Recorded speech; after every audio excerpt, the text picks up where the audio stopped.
नमस्कार फ्रेंड्स, आपण मानक मो यूट्यूब चैनल को स्वागत जनाऊँगी। फ्रेंड्स, आज आम गोटे न्यू वैकेंसी विषय आलोचना करवा, जोटा कि ओडिशा सुपरवाइजर रिक्वायरमेंट 2022 तरफ पोस्ट आसी अछि। जदि आपण दशम किंबा +2 किंबा +3 पास करछंती ताहले आपण ए पोस्ट को आवेदन करें। एथिपाई कौन से एग्जाम देवा पड़वा नहीं, आपण मार्क अनुसार सिलेक्शन करा जिवो। जदि आपण एथिरे सिलेक्शन हो जाउछंती ताहले निज गाँ जिले में जॉब पोस्टिंग पाई परिबे एवं ऑल ओडिशा डिस्ट्रिक्ट पई ए नियुक्ति आसी अछि। फ्रेंड्स, ए पोस्ट आपण केमती आवेदन करेंगे ता मु आपण को वीडियो माध्यम रे जणाइबी। आप प्लीज वीडियो को स्किप न करी वीडियो शेष पर्यंत देखि नियंतु। जदि आपण माने निज निज जिले रे आसुथिबा भली जॉब रो अपडेट पाइबा चाहते ताहले आमर चैनल को सब्सक्राइब करनियंतु एवं वीडियो को मध्य लाइक करनियंतु। चलन देखिबा ऑर्गेनाइजेशन नेम कौन रोची।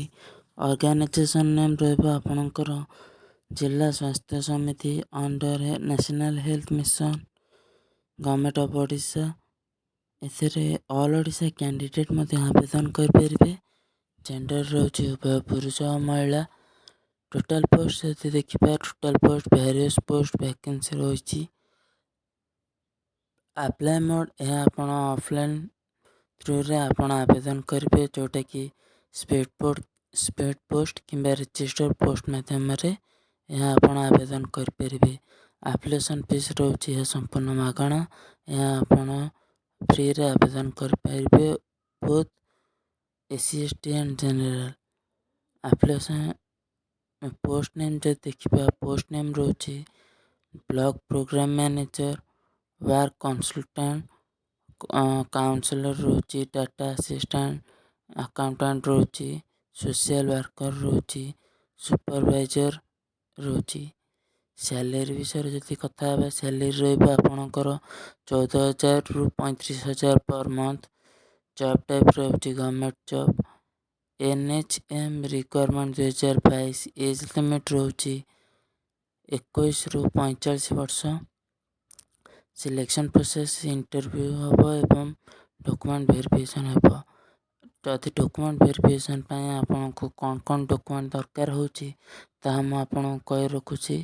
All educational certificate and marksheet, caste certificate, residence certificate, 1 ID proof जोटा कि voter card, Aadhaar card, pan card मध्य गोटे।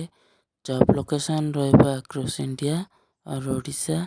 एजुकेशनल क्वालिफिकेशन मिनिमम 10th किंबा +2 किंबा +3 पास करथिबा दरकार।